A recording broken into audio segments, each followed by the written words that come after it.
Steve, the romance was great. Saks Fifth Avenue, the whole thing, and all your good competitors as well. Is it done? Oh, I don't know if it's done, but it's certainly changing. And it's certainly a different world for luxury retail, but for all of retail. And a lot of the trends that were occurring before the pandemic are just simply accelerating.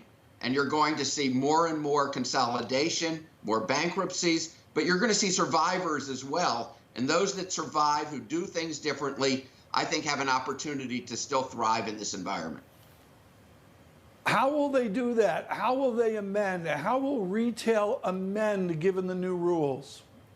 I think, first of all, they're going to have to look at what they offer, the experience that they offer to the consumer. The consumers clearly moved to an omni-channel world, and they may not want to go into the store at the same time as others do. Right now, you're doing curbside pickup. You're doing off-hour appointments. You're doing clienteling via apps, so that they still want the luxury products. The high-end consumer, if we're going to talk luxury, still really wants to be catered to. They want that unique, special, different Chanel or Louis Vuitton product, but they want to have it on their own terms. And the retailer has to understand how to meet those terms. Steve, good morning from London. How much of luxury items are actually bought online? And is that trend just going to accelerate significantly? Oh, it's clearly accelerating. And you're seeing marketplaces, you're seeing the resale, you're seeing brands that are going online. Remember, brands are creating their own stores. If you take somebody like a Gucci, they're probably 80% their own stores at this point. And online will become an increasingly important part of the experience. And even if you looked at a Neiman Marcus or a Saks, 35% of their business is already online. I mean, are there too many luxury companies? I know Tom and I are both, not impartial to a bit of luxury, but actually we're oversaturated with companies. And is this a time where some will have to go bust? Oh, I'd say that about all of retail. In the U.S., you've got 3 to 4 times per capita the amount of retail as you do in Europe. And there'll clearly be consolidation. Right now, the highly leveraged companies are having enormous issue. You see the bankruptcy of Neiman Marcus, J.CREW. I think JCPenney's on the verge of bankruptcy. So it's not just at the luxury tier, it's at all tiers of retail. Leverage is not the friend of anybody in a pandemic like this.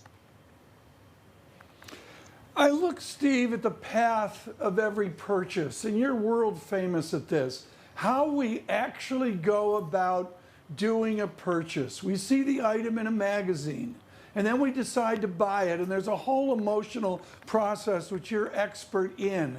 Can Jeff Bezos get expert at that process? Can Amazon learn the way that we acquire the acquisition items we want to acquire?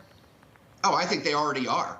I think Amazon's doing a remarkable job of tracking the consumer, understanding them. Part of what they're doing is they're looking at their marketplace in terms of what's selling, what's not selling, and then they're able to create the Amazon basics or whatever model it's, whatever brands they want from it. So of course you can do that, and how you track that consumer behavior and how you appeal to them is changing. It used to be national television advertising or magazine print.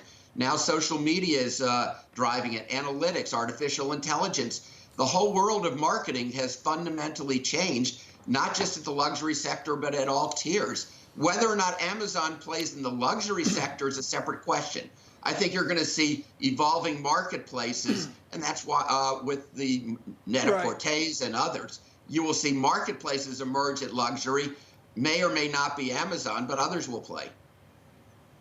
Steve, a delicate question. For those troubled in retail, not only the marquee names, but those competing maybe beneath the surface, is there enough wiggle room in the workout process of leases, what they pay for rent, to allow them to survive? I think it's a great question. Your bankruptcy will allow renegotiation of leases. It'll allow closing of stores. The real question for any bankruptcy is, do you have a business model? Do you have a reason for being that's differentiated enough that's going to allow you to survive in the future? So many bankruptcies come out of bankruptcy and then they go bankrupt again because they haven't fundamentally changed the model or the experience for the consumer. Jury's out right now relative to the current bankruptcies as to whether or not their model is going to be able to be surviving. That's why you may need to have consolidations going on, because they might be better served consolidating or liquidating going away. But I'm not convinced that all of these are just going to be, let's close a few stores, renegotiate some rents, and then it's going to be business as usual.